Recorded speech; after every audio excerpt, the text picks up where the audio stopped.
So we are proving basic properties of groups, just the very first properties.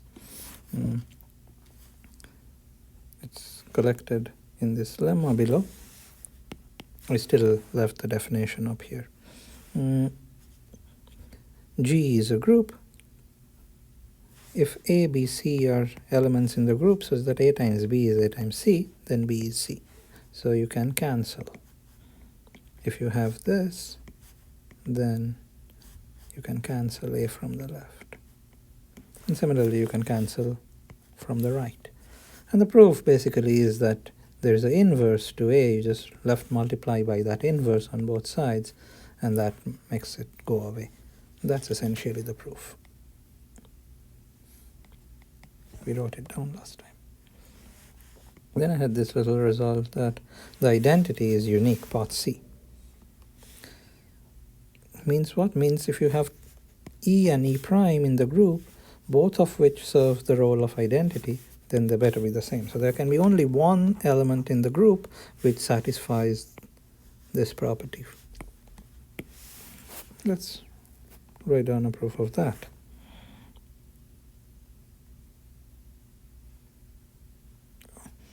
I'll leave it for you as an exercise to use part A to prove this actually. But it's actually easier than that. So note, since A times E is A for all A in G, we have E prime times E is E prime. Because E prime, after all, is an element of G. So if this equation holds for all elements of the G, it in particular holds for E prime. But since E prime times A is A for all A in G, that's also part of being the identity, right? Here, on the left, look, E prime times A is A. For all A in G, we have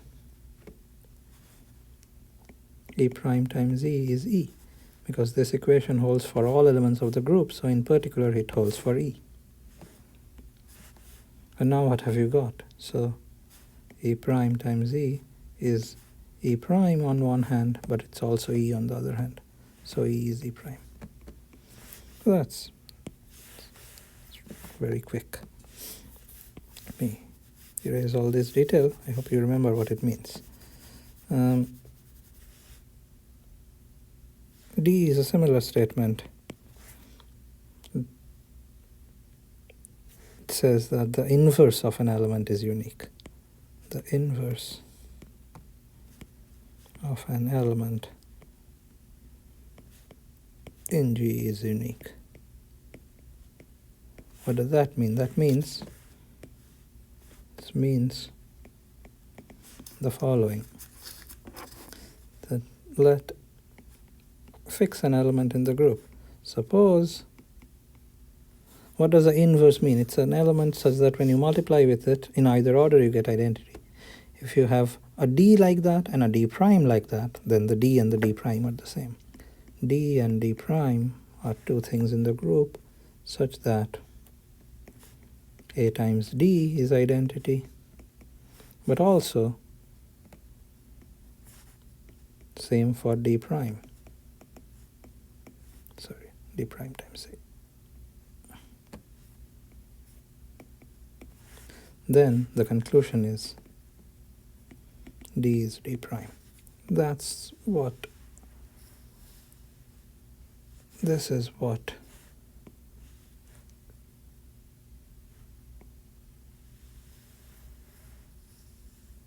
this sentence means.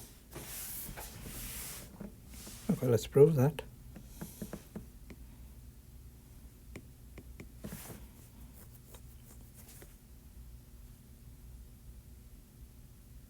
Look, maybe we can use part A for this. So we have A times D is identity, but A times D prime is also identity. But we are in a group, so by part A, you can cancel A from the left.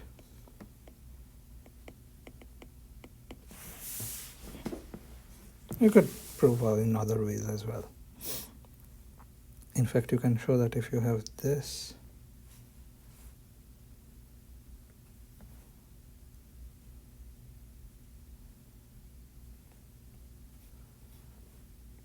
and that, then I believe already it shows that D is D prime.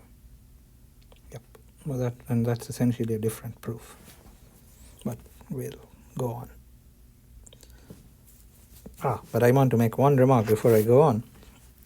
Now that I have this part D, it tells me that if you have an element in the group, it can have only one inverse. So it's now appropriate to call that guy A inverse. Now that I know there is only one such guy, I'm going to call it A inverse from now on. At least when I write the group multiplicatively. When I write the group operation as a plus, it's odd to call the inverse A inverse. In that case, we usually call the inverse minus A. And we usually call the identity 0. If you are writing the operation as a plus, then the identity is usually written as a 0, and the inverse is usually written as a negative rather than an inverse. It plays the same role. Okay, part E says if A and B are two elements in the group, then the inverse of AB, the inverse of A times B, is same as B inverse times A inverse. Look, the order has been flipped. That's important. Let's prove that. Let's compute. What happens when you multiply this guy with AB on the left. So this is, I can think of this as a product of three things, A times B times this guy. And I can use associativity, so G1, to switch the ordering like so. A times B times the other guy.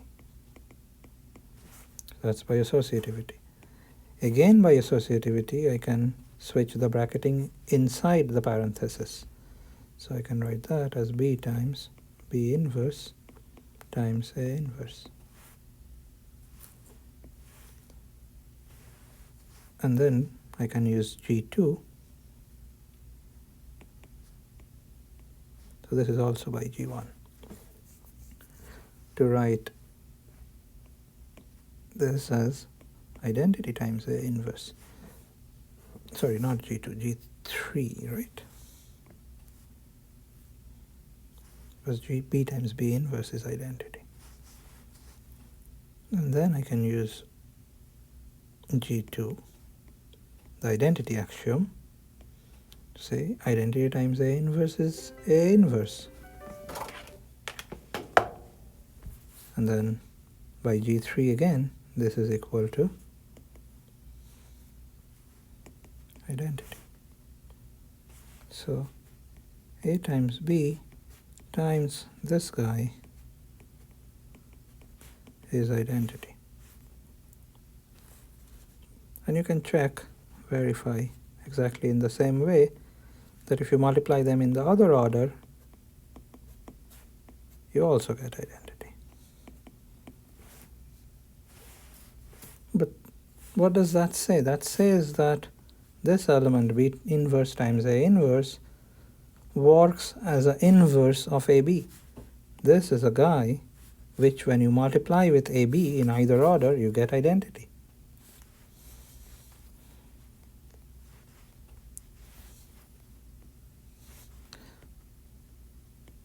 But by definition of inverse, an element times its inverse is identity in either order.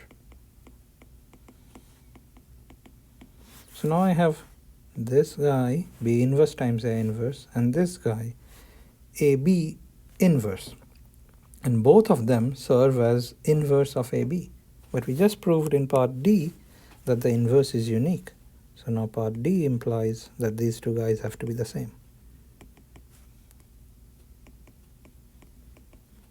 because a element of the group, in this case this guy A times B, can have only one inverse. So if you have found two things, one thing here and one thing here, both of which serve as inverses, they better be the same. I want to make two remarks before I go on. I have one more part left. One is that using this associative axiom over and over and writing everything out makes the calculations look too long. And basically what the associativity axiom says is that when you have a product of a bunch of things, it amounts to the following. When you have a product of a bunch of things, and if you bracket them one way, let's just say 5 things, in the group, and if you bracket them one way, as long as the bracketing is consistent, and if you bracket them in some other way, the result is the same. So you can basically ignore the brackets, and often we'll just write this element like A1, A2, A3, A4, A5. So rather than writing these 3 steps, we'll just write this computation in the following way, which is just, that saves some writing. That's just a clerical remark, sort of, but there's a more important remark of how this proof went. There are these uniqueness statements that we keep proving. You might say, what are they good for? Well, uniqueness statements in abstract algebra are extremely important for proving equalities. And this is a very good illustration, a simple but good illustration of that. We proved this equality between two things, this equation, so to say, using this uniqueness statement. Basically, if you know that, so we knew that the inverse of an element is unique. And then if you can find two guys, here's one guy and here is one guy, both of which play that role, have the same property, then the uniqueness tells me that they have to be the same. And this essentially becomes a very useful tool for proving things in abstract algebra. And it plays out over and over again, so it's a good thing to remember. That uniqueness statements are good for proving equalities. And I'll show you one more illustration of that. That's the next one.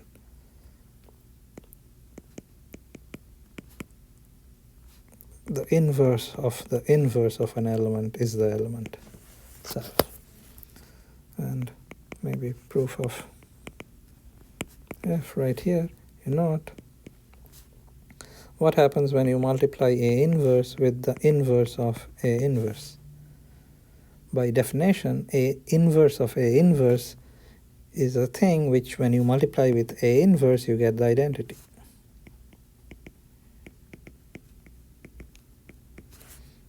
But also, when you multiply A with A inverse, you get identity. Because A inverse is the inverse of A in either order. So what have I got? I got this guy and that guy both serve as inverse of A inverse. So A and A inverse are both inverses of A inverse. So part D implies that they have to be the same. So next time we'll talk about order of an element.